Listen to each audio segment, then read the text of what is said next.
Everyone welcome back to our channel. तो जैसे कि आपको पता है हम पढ़ रहे थे क्लास 12th का aldehyde ketone and carboxylic acid chapter. तो पिछली वीडियो में हमने कवर कर लिया था आयुपैक नेम कीटोन्स का और स्ट्रक्चर ऑफ कार्बोनिल कंपाउंड की किस तरीके से हमारा कार्बोनिल की प्रॉपर्टी होती है और कार्बोनिल कंपाउंड्स की जनरल प्रॉपर्टीज़ क्या होती हैं, क्यों उनका electrophilic as well as nucleophilic behaviour होता है, हमने वो स्टडी कर लिया था। तो अब हम बात करने वाले हैं उसके मेथड ऑफ प्रिपरेशन की, जिसमें फर्स्टली हम इंक्लूड करेंगे method of preparation of aldehyde. तो आज स्टार्ट करते हैं हम method of preparation of aldehyde से। तो हम बेसिकली जो हम ब्रॉडली क्लासीफाई कर रहे हैं हमारी 3 कैटेगरीज में कि हम याद कैसे रखेंगे, हमें प्रिपेयर क्या क्या करना है, आप उसे याद रखें। तो ये जो दोनों चीज़ें हैं ये जस्ट सेम है, बस हाँ आप इन्हें बोल सकते हैं कैटलिस्ट का फ़र्क आ जाता है दोनों प्रोसेसर्स के अंदर। आप चाहे ऑक्सीडेशन कर लीजिए अल्कोहल्स का, या फिर अल्कोहल के अंदर से आप H2 को रिमूव कर दीजिए, डाई हाइड्रोजन को निकाल दीजिए, या फिर डिहाइड्रोजिनेशन भी उसे बोलते हैं। तो आप दोनों में से कोई भी स्टेप करेंगे तो आपको aldehyde as well as corresponding ketones भी मिलेंगे, डिपेंडिंग अपॉन कि आपका अल्कोहल कैसा है। देखिए जानते हैं क्या मैं कहना चाहती हूँ। बेसिकली सबसे पहले आप ऑक्सीडेशन अल्कोहल का कीजिए तो आपको क्या ऑब्टेन होगा। तो सबसे पहले आप ये समझिए कि ऑक्सीडेशन जो है वो होता है ऑक्सीजन का ऐड होना।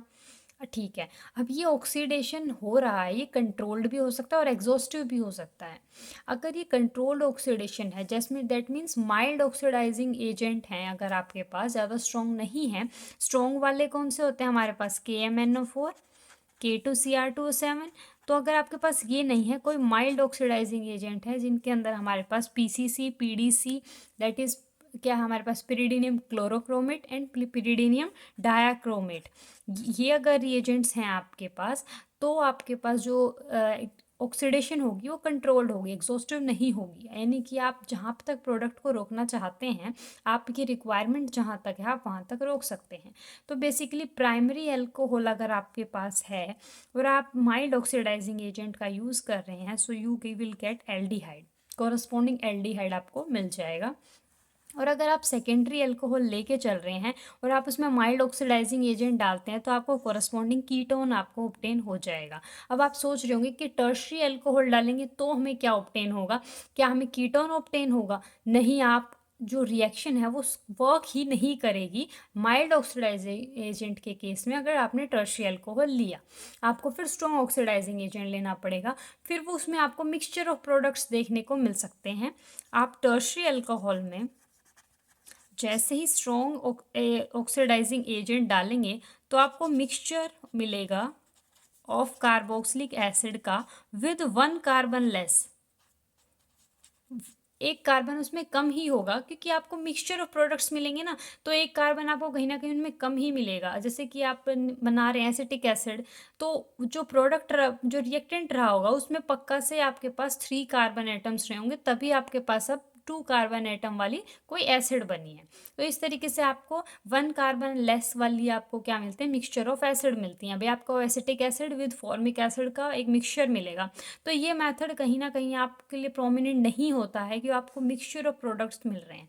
आप हमेशा लैब्स में या जो भी आप प्रोसीजर फॉलो कर रहे हैं उसमें आप उन मेथड्स को फॉलो करते हैं जिन मेथड्स को फॉलो करके आपको रिएक्शन का मिक्सचर में जो है हाईएस्ट यील्ड मिले, आपको जो चाहिए वो अच्छे अमाउंट में मिले। अब आपको एल्डिहाइड चाहिए था, आपने प्राइमरी अल्कोहल लिया, उसमें माइल्ड ऑक्सीडाइजिंग एजेंट डाला, स्ट्रॉन्ग नहीं डाला। ऐसा क्यों? स्ट्रॉन्ग डाल दिया होता तो ये एल्डिहाइड बचता ही नहीं, एल्डिहाइड कोरस्पॉन्डिंग एसिड में कन्वर्ट हो जाता। तो डिपेंडिंग अपॉन प्रोडक्ट आपको क्या चाहिए, हम रिएक्टेंट भी चूज़ करते हैं एज वेल एज आप रिएजेंट क्या यूज़ कर रहे हैं उसको भी एक इम्पोर्टेंट दिया जाता है, इम्पोर्टेंस दिया जाता है। आगे देखिए, अब जो ये था प्रोसीजर, ये तो था आप कैसे ऑक्सीडेशन अल्कोहल का करेंगे तो आपको एल्डिहाइड या कीटोन्स मिलेंगे। दूसरा जो पार्ट मैंने आपको बोला, डिहाइड्रोजिनेशन कर दो अल्कोहल्स की, इसका मतलब क्या है? देखिए, डिहाइड्रोजिनेशन वर्ड जहाँ पे भी आता है तो आप इस वर्ड से क्या समझेंगे, पहले तो ये देखिए। डी मीन्स आपके पास होता है रिमूवल, हटा देना किसी चीज़ का। हाइड्रोजिनेशन मतलब जो हाइड्रोजन ऐड है, हमारे हाइड्रोजन क्या होती है, H2। अब जो हाइड्रोजन ऐड है उसका रिमूवल हमें करना है, यानी डायहाइड्राइड को क्या करना है, एलिमिनेट करना है। अब आप देखिए कोई भी एक अल्कोहल है आपके पास, ये अल्कोहल है मान लीजिए, यहाँ पे आर भी हो सकता है, एच भी हो सकता है, कुछ भी हो सकता है आपके पास। तो अब मान लीजिए एक ये एच और ये जो ओ एच वाला एच है, ये अगर ये दोनों, ये और ये ब्रेक हो जाएं तो H2 निकल जाएगी, रिमूव हो जाएगी, और ये बॉन्ड यहाँ शिफ्ट होकर ये बॉन्ड बाहर निकलेगा, as a push pull effect लगेगा यहाँ पे। पुश पुल का मतलब क्या होता है, ये बॉन्ड इसको पुश करेगा, ये इस इधर से पुल करके और इसको हाइड्रोजन को क्या कर देगा, पुश करके बाहर निकाल देगा। इधर से पुल करेगा, इधर से पुश करेगा, ये पुश पुल इफेक्ट है यहाँ पे लगेगा, जिस वजह से हमारे पास क्या होगा, डीहाइड्रोजनेशन मैकेनिज्म से कार्बन और हाइड्रोजन का bond as well as oxygen और हाइड्रोजन का बॉन्ड ब्रेक हो करके हमें सी डबल बॉन्ड हो, यानी aldehyde as well as corresponding ketones हमें मिल सकते हैं। अगर देखिए यहाँ दोनों साइड आर आर होता तो आर आर आ जाता, यहाँ पे आर आर, तो आपके पास क्या बन जाता, कीटोन। और अगर दोनों जगह एच है या एक जगह भी एच है तो आपके पास क्या बन जाएगा, एल्डिहाइड बन जाएगा। तो ऐसे ही हमारे पास कोरस्पॉन्डिंग क्या बनते हैं, एल्डिहाइड और कीटोन मिलते हैं वाया डीहाइड्रोजिनेशन। अब हमें कैसे पता चलेगा कि यहाँ पे डीहाइड्रोजिनेशन हुई है, तो डीहाइड्रोजिनेशन के लिए कुछ स्पेसिफिक आपके पास रिएजेंट होते हैं, चलो उसको देखते हैं। जैसे कि ऑक्सीडेशन के लिए आपको कंट्रोल्ड ऑक्सीडेशन करनी पड़ेगी, तभी एल्डिहाइड और कीटोन मिलेंगे, तो उसके लिए आप पीसीसी या पीडीसी का यूज़ करते हैं, CrO3 का यूज़ करते हैं, ताकि कंट्रोल ऑक्सीडेशन हो सके। इसी तरीके से डिहाइड्रोजिनेशन अगर आपको करनी है, आपको उसके कोरस्पॉन्डिंग एल्डिहाइड या कीटोन बनाने हैं, तो आप क्या रिएजेंट की पहचान याद रखेंगे, क्या अपने दिमाग में एक सेट करके रखेंगे कि यहाँ डिहाइड्रोजिनेशन होगा। चलिए उसको देखते हैं। तो देखिए बेसिकली यहाँ आप क्या देखना है आपको, ये एक टाइप की ऑक्सीडेशन रिएक्शन ही है, क्योंकि इनके अंदर ही भी क्या हो रहा है, ऑक्सीजन को हम रख रहे हैं और रिमूवल। ऑक्सीडेशन का मतलब हमेशा ये नहीं होता है कि एडिशन ऑफ ऑक्सीजन ही हो। ऑक्सीडेशन का मतलब होता है या तो एडिशन हो ऑक्सीजन की या फिर रिमूवल हो हाइड्रोजन की। अगर ये दोनों हैं तो प्रोसेस क्या कहलाएगा, आपका ऑक्सीडेशन कहलाएगा। तो यहाँ पे आप देख पा रहे हैं कि यहाँ पे ये H और H ये टूटे हैं और ये पुश पुल इफेक्ट से आपके पास सी डबल बॉन्ड क्रिएट हुआ है, लॉस ऑफ हाइड्रोजन हुआ है। ये आपको कब पता चलेगा, ये मैकेनिज्म आपके पास कब आपको देखने को मिलेगा, तो ये आपको देखने को मिलेगा जब heavy metal as a catalyst आपके पास यूज़ किया जाए। That means dehydrogenation reaction is basically for volatile alcohol, और ये इंडस्ट्रियल एप्लीकेशन है। दैट मीन्स ये जो अल्कोहल है ये वोलेटाइल होनी चाहिए, इजीली इवेपोरेट कर जाएगी अगर किसकी के केस में, हैवी मेटल्स के केस में, और डिहाइड्रोजनेशन मेथड प्रोसीड होगा, कोरस्पॉन्डिंग आपको एल्डिहाइड या कीटोन्स मिल जाएंगे। अब देखिए प्राइमरी में डाला एल्डिहाइड बना, सेकेंडरी में डाला कीटोन बना, सेम एज इट इज जो ऑक्सीडेशन में हो रहा था वही यहाँ पे हो गया है, क्योंकि डिहाइड्रोजनेशन भी तो आपके पास एक तरीके से ऑक्सीडेशन ही है, क्योंकि हाइड्रोजन का रिमूवल कर लो या फिर ऑक्सीजन का ऐड कर लो, होते तो ऑक्सीडेशन ही है। अगर अब यहाँ आता है टर्शरी अल्कोहल। टर्शरी अल्कोहल में अगर आपने ये हैवी मेटल कॉपर डाला और इतना टेम्परेचर अगर दे दिया तो आपके पास अब कीटोन्स नहीं बनेंगे। जैसे कि सेकेंडरी में ये तो कीटोन्स नहीं बनेंगे, अब आपके पास एल्कीन बन जाएगी। आपको याद रखना है, ये इंपॉर्टेंट है कि जब प्राइमरी में हैवी मेटल डाले एल्डिहाइड बना, सेकेंडरी अल्कोहल में हैवी मेटल डालने से कीटोन बना, जबकि अगर टर्शरी अल्कोहल में हैवी मेटल डालेंगे तो हमें कोरस्पॉन्डिंग एल्कीन्स मिल जाएंगी, जो कि आप देख पा रहे हैं। यहाँ पे वाटर का रिमूवल हो जाएगा, OH यहाँ से जाएगा, एक H यहाँ जो अल्फा कार्बन है उनसे चला जाएगा, जिस तरीके से आपके पास एल्कीन का फॉर्मेशन हो जाएगा। आगे देखिए, ये एक मेथड था हमारे पास ऑक्सीडेशन से, कि आप ऑक्सीडेशन से किस तरीके से आपके पास एल्डिहाइड या कोरस्पॉन्डिंग कीटोन्स को प्रिपेयर कर सकते हैं। अब आगे आपके पास आ गया हाइड्रोकार्बन से। हाइड्रोकार्बन्स में क्या आते हैं, एल्कीन, एल्केन, अल्काइन। अब बेसिकली अब हमें वही देखना है कि हम एल्कीन और एल्काइन से किस तरीके से एल्डिहाइड और कीटोन्स को बना सकते हैं। चलिए देखते हैं। पहले एल्कीन से, अब एल्कीन में हम एक पढ़ेंगे ओजोनोलिसिस। ओजोनोलिसिस मेथड से ही हम जब भी कोई एल्कीन दिखेगी, उस एल्कीन से आपको याद होगा, आप जब हेलो एल्कीन्स पढ़ रहे थे तो आप क्या करते थे, ये मान लीजिए कोई भी एक एल्कीन थी हमारे पास, और इस एल्कीन को अगर हमें अल्कोहल बनाना होता था तो हम इसका हाइड्रेशन कर देते थे H2 in presence of H positive, और मार्कोनिकोव एडिशन से H और OH हमारे पास अटैच हो जाता था, अल्कोहल बन जाता था। सेम प्रोसीजर हमें क्या याद रखना है, एल्कीन के थ्रू हम अगर अल्कोहल बना सकते हैं तो एल्कीन के थ्रू हम एल्डिहाइड भी बना सकते हैं, कीटोन भी बना सकते हैं। ऐसा कैसे? वर्ड देखिए, ओजोन लाइसिस। ओजोन हमारे पास क्या होता है? O3। ऑक्सीजन अगर O2 है तो ओजोन क्या है? O3। ओजोन और लाइसिस, लाइसिस मीन्स का वर्ड होता है ब्रेक डाउन। अगर हम ओजोन का ब्रेक डाउन कर दें तो यहाँ से ऑक्सीजन, नेसेंट ऑक्सीजन बाहर निकलेगी। अब देखिए, अब आपके पास ये जो नेसेंट ऑक्सीजन है ये तो आपके पास ऑक्सीडेशन का काम कर देगी। बाकी ये जो बचा O2 मॉलिक्यूल, ये O2 मॉलिक्यूल क्या करेगा? ये फ्री नहीं रह सकता। ये क्या करेगा? ओजोन O2 जब भी ओजोनोलिसिस का ब्रेकडाउन होगा, जो O2 आएगी, ये जो सी डबल बॉन्ड आप देख पा रहे हैं, डबल बॉन्ड, ये बॉन्ड ब्रेक हो जाएगा, और ये बॉन्ड के दोनों साइड ब्रेक होने से दोनों ऑक्सीजन का एक एक ओ जो है दोनों साइड अटैच हो जाएगा। कैसे होएगा एडिशन? देखिए आप, जहाँ पे भी आपको डबल बॉन्ड दिखे उसको ब्रेक कीजिए, और दोनों जो कार्बन है उनको एक सिंगल सिंगल ओ पकड़ा दीजिए विद द डबल बॉन्ड। ये double bond as it is रहेगा। ये डबल बॉन्ड वही समझ लीजिए, थोड़ा सा डबल बॉन्ड इसके पास, थोड़ा सा इस तरीके से आप ऐसे समझ सकते हैं। तो अब आप देखिए, इसको अगर हम ओ को दोनों साइड से छुपा दे तो क्या है? डबल बॉन्ड ही तो अभी भी है इनके बीच में। तो अब हमने क्या किया, उस डबल बॉन्ड को एज अ ब्रेक करके ऑक्सीजन और ऑक्सीजन ऐड करके दे दिया। अब डिपेंड करेगा यहाँ आर या एच कैसे ग्रुप्स लगे हैं। अगर मान लीजिए हो सकता है यहाँ ये दोनों ग्रुप आर हो और यहाँ दोनों जगह एच हो, तो अब आपके पास ये क्या बन गया? एल्डिहाइड बन गया, कीटोन बन गया। और फर्दर अगर हम, ये हमारे पास प्रोडक्ट्स आए, और अब डिपेंड ये करता है कि आगे हमने क्या डाला है। अगर हमने जिंक डस्ट या H2O या फिर इसमें ऑक्सीडाइजिंग एजेंट अगर डाल दिए तो ये फर्दर किस में चेंज हो जाएंगे? कार्बोक्सिलिक एसिड में। अब क्या है कि आपको डिपेंड स्टार्टिंग मटेरियल पे भी करेगा कि हमारे पास प्रोडक्ट क्या बन रहे हैं। अगर आपके पास स्टार्टिंग मटेरियल के अंदर कोई भी पॉसिबिलिटी ऐसी नहीं है कि आपके पास कोरस्पॉन्डिंग एल्डिहाइड जो है एसिड बन सकती है, तो वो नहीं बनेगी। बेशक से आप जिंक डस्ट प्लस H2O डाल देंगे, जिससे कीटोन आपके पास फर्दर किस में चेंज हो सकता है? कार्बोक्सिलिक एसिड में चेंज हो सकता है। तो आपको ओजोनोलिसिस जब भी O3 और जिंक डस्ट प्लस H2O अगर आपके पास एरो पे लिखा हो, आपको उसको बेसिकली बीच में से ब्रेक करना है, दोनों जगह ओ लगाना है, देखना है एल्डिहाइड बने या कीटोन बने।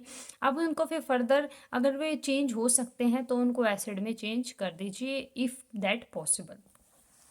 आगे देखिए, आगे हमारे पास कुछ एग्जाम्पल्स ओजोनोलिसिस के ही। तो देखिए आपको कैसे पहचान होगी, देखिए परोक्साइड या फिर जिंक डस्ट आप किसी से भी समझ सकते हैं। तो देखिए ये आपके पास किस चीज़ को शो कर रहा है? ऑक्सीडेशन को आपके पास शो कर रहा है, H2O2। और आप ऐसे भी याद रख सकते हैं, ये O3 जो था जब ये टूटा था तो एक नेसेंट ऑक्सीजन बाहर आया था। तो वो नेसेंट ऑक्सीजन कहीं ना कहीं कोशिश करेगा जो आपके पास प्रोडक्ट बन रहे हैं उनको, जो भी आपके पास ऑक्सीजन को ऐड करने के बाद आया, उसको ऑक्सीडाइज करने की कोशिश पक्का करो, क्योंकि यहाँ पे एक नेसेंट ऑक्सीजन है जिसकी प्रेजेंस ही शो कर रही है कि जो आपने तोड़ के बनाया है ना उसको ऑक्सीडाइज कर दो। अब देखो यह यहाँ से बॉन्ड ब्रेक होगा, एक ओ यहाँ पे और एक ओ यहाँ पे, यानी CH3 ये कार्बन है, इसके 3 बॉन्ड, CH3 CH2 और यहाँ पे डबल बॉन्ड हो, तो यानी हमारे पास क्या बना था? CH3 CH double bond O ये आया था हमारे पास, क्योंकि एक H यहाँ था। कि देखिए ये जो कार्बन है, एक बॉन्ड, दो बॉन्ड, तीन बॉन्ड, चार बॉन्ड। यहाँ जो कार्बन है, एक बॉन्ड, दो बॉन्ड, तीन बॉन्ड और चार बॉन्ड। यहाँ जो कार्बन है, एक, दो, तीन और ये चौथा बॉन्ड। तो एक हमारे पास यहाँ से बॉन्ड तोड़ा है तो CH3 CH double bond O, plus में डबल बॉन्ड O एक और लगाएंगे यहाँ से जो गया है हमारे पास, यहाँ जो कार्बन है उस पर H लगा हुआ है, देन फिर CH3। अगर हम इनको जोड़ दें तो यही मॉलिक्यूल बनेगा, CH3 CH डबल बॉन्ड, क्योंकि डबल बॉन्ड ऐसे है, डबल बॉन्ड CH CH3। अब देखिए अब क्या हो सकता है, क्या ये फर्दर ऑक्सीडाइज हो सकते हैं? यस बिल्कुल हो सकते हैं। इसको फर्दर ऑक्सीडाइज करके है एक ही कॉरस्पॉन्डिंग एसिड्स को लिखा गया है, that means CH3 C double bond O और OH यहाँ पे, इसको ये हमारे पास क्या है? एक एल्डिहाइड है। एल्डिहाइड को क्या कर दिया गया, उसके कोरस्पॉन्डिंग एसिड में चेंज कर दिया गया, CH3CHO। ये और कुछ नहीं, ये यही है, इसका ऑक्सीडेशन कर दिया जाए तो क्या बन जाएगा, CH3C डबल बॉन्ड OH। बस ये ऑक्सीडाइज करके यही लिखा हुआ है, दोनों सेम मॉलिक्यूल्स हैं। तो आगे देखिए, ये कोई टर्मिनल एल्कीन है, इसको आपने यहाँ से बॉन्ड ब्रेक किया, CH3CH2 और आपके पास यहाँ पे ये देखिए कुछ इस तरीके से बनेगा, CH3CH2, क्योंकि देखिए यहाँ पे दो का हाइड्रोजन्स हैं। यहाँ पे जो CH था, यहाँ पे हमने डबल बॉन्ड O लगाया, और ये वाला जो कार्बन था इसके साथ डबल बॉन्ड O, और ये जो कार्बन है इसके साथ H और एक H ही, क्योंकि देखिए ये जो कार्बन है 1 2 3 और 4 बॉन्ड इसने ऐसे बनाए हुए हैं, तो 2 हाइड्रोजन इसके पास थे, 2 हाइड्रोजन यहाँ लिखे, डबल बॉन्ड O लगा दिया गया। अब अगर हम इसको गायब कर दे तो ये कुछ इसी तरीके की टर्मिनल एल्कीन दोबारा बन जाएगी, अगर इस O को गायब कर दे तो। अब इनको हमें क्या करना है, ऑक्सीडाइज करना है। अगर इसको ऑक्सीडाइज करेंगे तो क्या बनेगा, CH3CH2C double bond OH, CH3CH2C double bond OH, यही तो बन गया। इसको हमने बस ऑक्सीडाइज किया हुआ और उसको कॉरस्पॉन्डिंग एसिड बनाई हुई है। अब हमारे पास, आपको लोगों को मैंने बताया था, ये हमारे पास फॉर्मेल्डिहाइड होता है। देखिए यही तो है, HCHO, है ना, ये एल्डिहाइड, फॉर्मेल्डिहाइड है सबसे छोटा एल्डिहाइड। और फॉर्मेल्डिहाइड की जब हम ऑक्सीडेशन करेंगे तो क्या बनेगा, फॉर्मिक एसिड, यानी कि जो हमारे पास एल्डिहाइड या कीटोन हैं उनके कोरस्पॉन्डिंग क्या बनाना है, आपको एसिड बनाने हैं। आपको पता है जब भी फॉर्मिक एसिड बनता है तो हीटिंग अब हमारे पे रिएक्शन में हो रही है, तो ये ब्रेक डाउन होकर किस में चेंज हो जाएगा, CO2 प्लस H2O में। ये बाकी आपकी चॉइस, आप ये लिख भी सकते हैं। ये तब काम आता है जब आपको बेसिकली सोल्व करने होते हैं MCQ क्वेश्चन, वहाँ पे आपको देखना होता है कि क्या हमारे पास फाइनल प्रोडक्ट की पॉसिबिलिटी है। बस आपको भी यहाँ ये ध्यान रखना है, ये अगर आपको कहीं भी दिख रहे हैं दोनों, तो आपको उसको एल्कीन को ब्रेक करना है, ऑक्सीजन को ऐड करना है, फर्दर उनको ऑक्सीडाइज करना है, और ऑक्सीडाइज करने के बाद जैसे HCHO है, HCOOH है, इसको आपको ब्रेक डाउन करने की रिएक्शन में हीटिंग भी साथ में चल रही है, तो CO2 प्लस H2O में ब्रेक होता है। आगे देखिए, यहाँ से बॉन्ड ब्रेक हो जाएगा, क्या आपके पास बनेगा, ये देखिए CH3 है। अब यहाँ वाला जो कार्बन है उस पे CH3 लगा है। देखिए ये वाला कार्बन को देखिए, 1 बॉन्ड 2 बॉन्ड 3 बॉन्ड 4 बॉन्ड, यानी कि देखिए यहाँ पे ये जो कार्बन है आपके पास, ये CH3 था, इस कार्बन पे एक CH3 लगा हुआ है और डबल बॉन्ड लगा हुआ है यहाँ पे। अब ये कार्बन को मैंने यहाँ लिखा, अब इस कार्बन पे भी यहाँ पे क्या है, एक CH3 लगा है यहाँ पे, देखिए यहाँ पे ये CH और H, इस कार्बन पे यहाँ पे CH3 है, 1 बॉन्ड 2 बॉन्ड 3 बॉन्ड और 4 बॉन्ड, यानी कि यहाँ पे भी एक H आएगा और यहाँ पे CH3 आएगा, यानी देख लीजिए 1 2 3 4 बॉन्ड कंप्लीट हो चुके हैं। तो ये एल्कीन हमारे पास कुछ इस तरीके से दिख रही है। देखिए मैं आपको दोबारा लिख के दिखाती हूँ, CH3 C CH3 double bond C CH3 और H। अब आपको क्या करना है, O3 in presence of H2O2 है, तो यहाँ से बॉन्ड को ब्रेक कर देना है। तो आपके पास क्या प्रोडक्ट बनेगा, CH3 C CH3 double bond O C। इस कार्बन को देखिए, ये वही कार्बन है, C CH3 double bond O, यहाँ पे डबल बॉन्ड लगा दिया। अब इधर वाला प्रोडक्ट क्या बनेगा, CH3 C के ऊपर क्या है, डबल बॉन्ड और H, देखिए CH3 CH double bond O, यही तो है, इसको भी साथ क्या लगा, इसमें डबल बॉन्ड O। इस तरीके से आपको करना है। आगे देखिए, बाय हाइड्रेशन ऑफ एल्काइन, कि अब आपको ये तो था एल्कीन का, एल्कीन की ओजोनोलिसिस से आप aldehyde ketone and further carboxylic acid भी प्रिपेयर कर सकते हैं। अब आपको देखना है एल्काइन से। अब देखिए जो एल्काइंस होते हैं, आप देख पाते होंगे जो एल्काइंस होते हैं उनमें ट्रिपल बॉन्ड होता है इस तरीके से, RC ट्रिपल बॉन्ड CH, है ना, इस टाइप से होते हैं हमारे पास। तो ये जो एल्काइंस होते हैं ये जनरली इमिसिबल होती हैं पानी के अंदर। जैसे जैसे इसके कार्बन नंबर, जैसे जैसे हाइयर मेंबर की एल्काइन आप लेंगे वो और ज़्यादा पानी में इमिसिबल होंगी। तो अगर आपको इनकी हाइड्रेशन करनी, हाइड्रेशन मतलब एडिशन ऑफ वाटर, तो आपको वाटर का एडिशन करना और ये पानी में है ही नहीं डिजोल्व, तो सबसे पहले तो इनके अंदर कुछ ऐसा रिएजेंट डालना पड़ेगा जिससे ये पानी में सोल्यूबल हो जाए।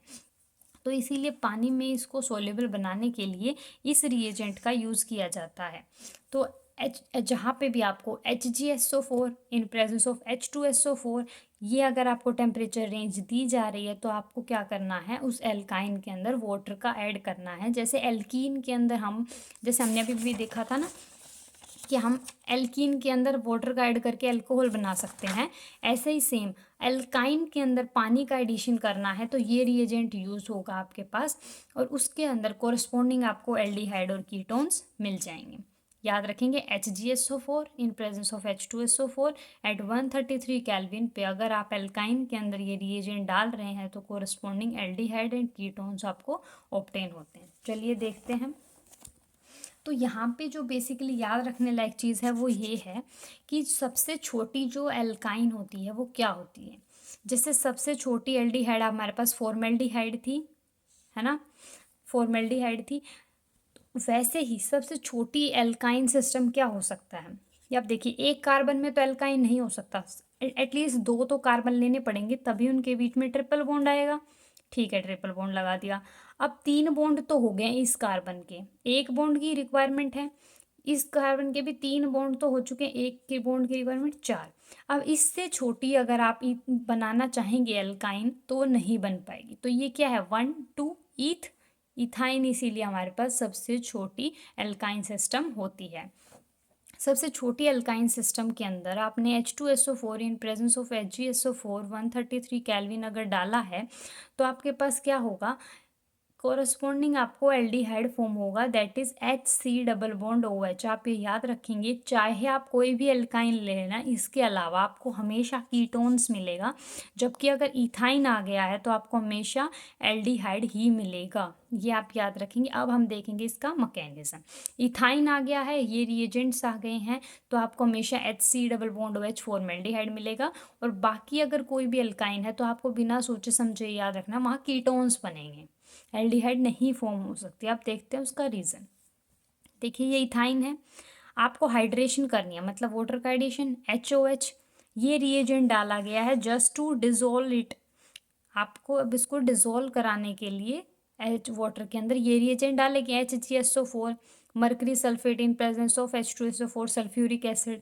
तो अब क्या करना है, सेम वही H positive OH minus, negative part goes to where hydrogen is less, Markovnikov's addition same as it is.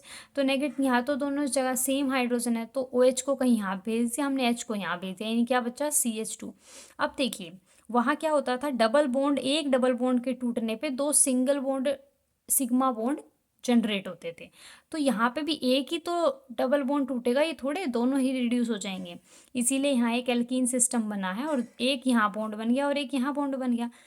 एक पाई बॉन्ड के टूटने से दो सिग्मा बॉन्ड जनरेट होते हैं, ये वाला पाई टूटा और उसके बदले दो सिग्मा, हमारे पास एक H था ना, अब 2H हो गए, मतलब दो, एक सिग्मा यहाँ जनरेट हो गया और एक OH यहाँ लगा तो एक सिग्मा यहाँ, तो एक पाई के टूटने से दो सिग्मा बॉन्ड जनरेट हो गए हैं। अब यहाँ क्या होगा, टोटोमराइजेशन, जिसको हम आइसोमराइजेशन भी बोलते हैं। तो क्या हो रहा है यहाँ पे, ये डबल बॉन्ड यहाँ शिफ्ट हो रहा है और ऑक्सीजन का जो H है ये इसके पास आ जा रहा है, तो आपके पास क्या आएगा, CH3 C double bond OH आपके पास, जो कि क्या है, एल्डिहाइड है, वो आपके पास फॉर्म हो जा रही है। आगे देखिए, ये देखिए अब इथाइन सिस्टम से आपके पास एल्डिहाइड बनाना, इसी तरीके से अब हमें देखना है कि इथाइन के अलावा कोई भी अगर एल्काइन है तो क्या उससे एल्डिहाइड क्यों नहीं बन रहा। तो देखिए यहाँ पे तो आपको easily RC double bond OH दिख रहा है तो एल्डिहाइड है। अब देखते हैं अनदर कोई भी एल्काइन सिस्टम अगर होगा तो कैसे होगा। अब देखिए या तो HgSO4 in presence of H2SO4 लिखेगा, या फिर हम इसको क्या लिख सकते हैं, SO4 क्या होता है 2- तो Hg क्या होगा 2+, 2+ को 2- ही तो क्या करता है, न्यूट्रलाइज करता है, तो Hg2+ भी लिखा सकता है स्लैश H2SO4 से क्या आया है H पॉजिटिव, है ना, तो हम यहाँ पे स्लैश में H पॉजिटिव भी लिखा सकता है। शॉर्ट फॉर्म में इस चीज़ को ऐसे भी लिखा सकता है आयंस की फॉर्म में, ताकि आपको इंडिकेशन हो सके।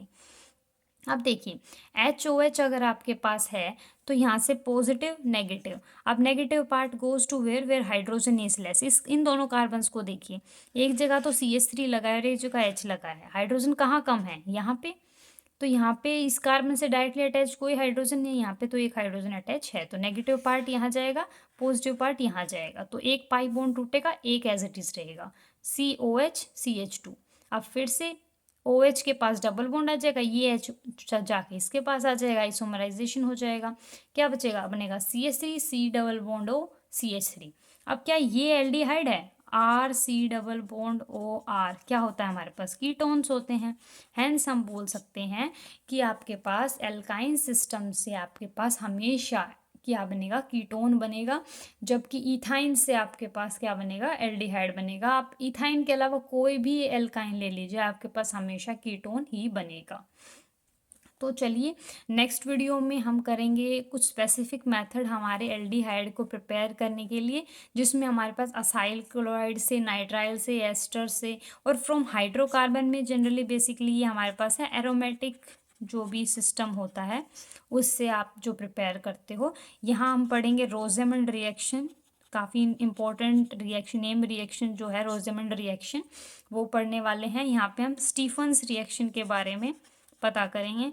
तो आज का लेक्चर आई थिंक आपके लिए होपफुल रहा होगा। आज के लेक्चर के को अगर आपको अच्छा लगा हो तो वीडियो को लाइक कीजिएगा, चैनल को सब्सक्राइब कीजिएगा और वीडियो के नीचे कमेंट ज़रूर कीजिए, क्योंकि आपके कमेंट ही हमें आगे पढ़ने के लिए मोटिवेट करते हैं। चैनल को अपने दोस्तों के साथ शेयर करना ना भूलें। Thank you and happy learning.